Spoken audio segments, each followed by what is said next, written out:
Morning tubers on this nice fall day. What I'm going to be doing today is, as you can tell, over the years, the trees have overgrown my sport court here. And every time the leaves fall, I get about 2 feet of leaves that sit here. So today, I'm going to be cutting back all of these trees. Hopefully it'll make a big difference. I'll be using a cherry picker, a snorkel cherry picker, and my weapon of choice here is my Craftsman power limb cutter, and we'll see how it goes.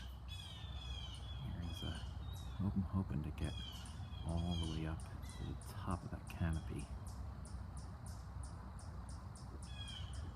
Hopefully with that pole it's about 11 foot, and then that cherry picker goes up 40, so that might be good. Alright, I'm going to go ahead and start up the cherry picker. I want to see how this goes.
Well, that was about the scariest thing I ever did. Well, that was about the scariest thing I ever did. It was not for the faint of heart.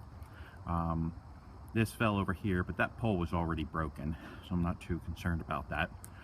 Did cut a good bit of branches down, but I can't get to the canopy at the very top. I'm going to have to put my boot spikes on and boot spikes on and get to the top there. So I repositioned it, and now I'm going to be trimming back this straight and see how that goes. But I gotta get me one of these. These are pretty neat. So what I had to do is I had to put these 4 legs down, and I had to put pressure off of the wheels or the unit does not lift. And what's really neat about it, this is all electric, so it's nice and quiet, doesn't disturb your neighbors. And then there's this bubble level, and if that's not completely level, then it also will not lift, or what's even worse is that it will lift, and then when it's up and the unit discovers that it's out of balance, it goes into dead stop and you can't turn it back on, and you have to manually jack yourself down using that little lever right there. And to tell you it takes a year and a day to do is understating it. So let's go ahead up in this lift now. Oh, by the way, that's my multiple video tripod and brush hog that I'll be using to remove all this stuff. All right, let's try this tree.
Okay, well this is the finished product. It really did a great job. I could not get up to the very top of the canopies, which stinks, but it did really clear up a lot. I was able to change my light. That was already broken, and then when the big branch fell on it, I just broke it some more. And I was able to even do over there. So overall, I'm really happy with it. Even did my little Christmas tree there. So that's it. Thanks.